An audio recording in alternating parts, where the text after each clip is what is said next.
Bismillahirrahmanirrahim. Assalamualaikum warahmatullahi wabarakatuh. Selamat siang, salam sejahtera bagi kita semua. Sebelumnya, kami dari kelompok 3 akan menjelaskan atau mempresentasikan materi analisis dan perancangan algoritma. Sebelumnya, kami berterima kasih kepada Bapak Edwin Ramadan, Eskom MT, yang telah memberikan materi analisis dan perancangan algoritma ini sebagai acuan untuk kita kedepannya sebagai calon matematika. Pertama, kami akan memperkenalkan seluruh anggota di sini sebagai acuan untuk memperkenalkan diri.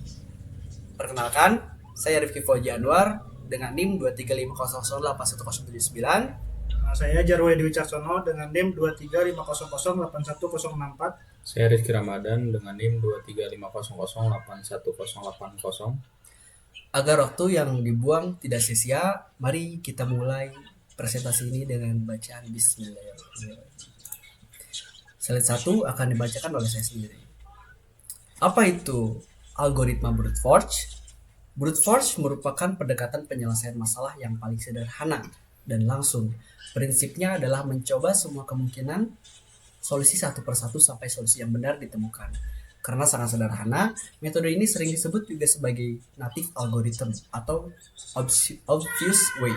Meskipun tidak efisien, metode ini mudah diimplementasikan dan bisa menjadikan titik awal dalam memahami struktur masalah. Karakteristik algoritma brute force. Brute force memiliki beberapa karakteristik penting. Pertama, algoritma ini tidak cerdas karena tidak menggunakan teknik optimasi atau pemangkasan pencarian. Kedua, untuk masalah berskala besar, metode ini kurang efisien karena bisa memakan banyak waktu dan sumber daya. Namun, brute force tetap berguna, terutama untuk masalah dengan ruang solusi kecil atau saat kita belum punya algoritma yang lebih baik. Jadi, ini bisa menjadi langkah awal sebelum menemukan solusi yang lebih optimal. Lalu selanjutnya ada di contoh 1, yaitu menghitung pangkat dan faktorial. Jadi mari kita lihat ada dua contoh penerapan brute force. Untuk menghitung A pangkat N, kita itu bisa cukup mengalihkan A itu sebanyak N kali. Misalnya A pangkat 5, jadi A kali A kali A kali A sebanyak 5 kali.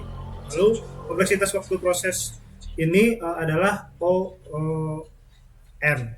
Kemudian contoh lainnya adalah menghitung faktorial, yaitu hasil perkalian semua bilangan dari 1 hingga N. Seperti 5 faktorial, maka itu perhitungannya 1 kali 2 kali 3 kali 4 kali 5, yang totalnya adalah 120. Keduanya menggunakan pendekatan brute force untuk menyelesaikan tugas dengan cara langsung dan tanpa optimasi. Lalu yang contoh kedua itu adalah perkalian matriks dan mencari faktor. Untuk penjelasannya sendiri itu adalah perkalian matriks ini dengan brute force kita menggunakan 3 lapis perulangan untuk menghitung hasilnya, sehingga kompleksitas N pangkat 3 O pangkat 3. Lalu contoh lainnya itu untuk mencari faktor dari suatu bilangan N, yang mana kita itu cukup memeriksa satu persatu dari angka 2 hingga N-1.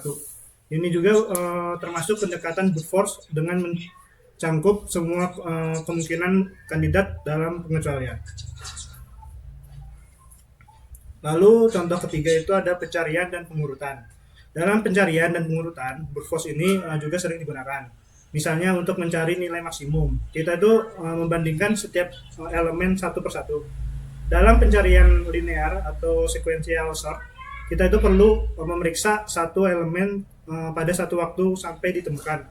Dan dalam penggunaan bubble sort, kita itu membandingkan dan memutar elemen berulang-ulang.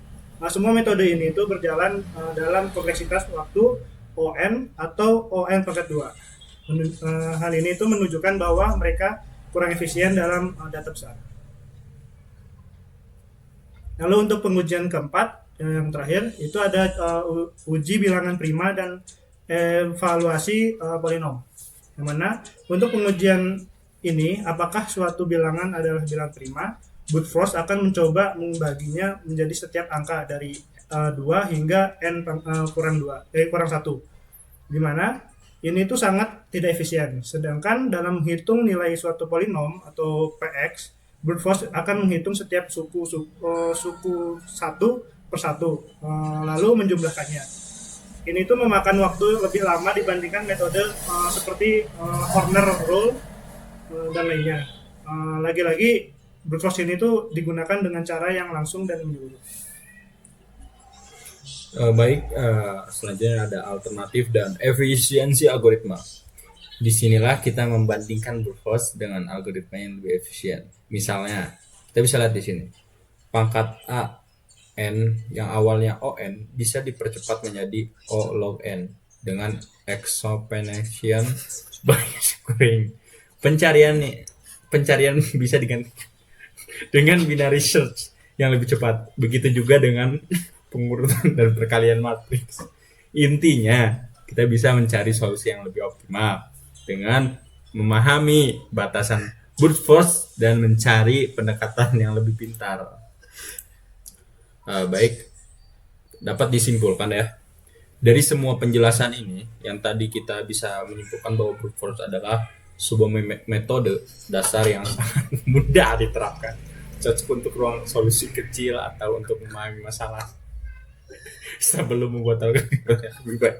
Namun jika efisiensi waktu dan sumber daya sangat dibutuhkan, kita perlu mengganti pendekatan brute force dengan yang lebih efisien. Inilah pentingnya melakukan analisis sebelum merancang algoritma. Baik, selanjutnya untuk penutupan saya serahkan kepada Rifki. Terima kasih untuk penjelasan kepada rekan-rekan saya yang ada di sini. Semoga materi ini sangat bermanfaat untuk kita ke depannya.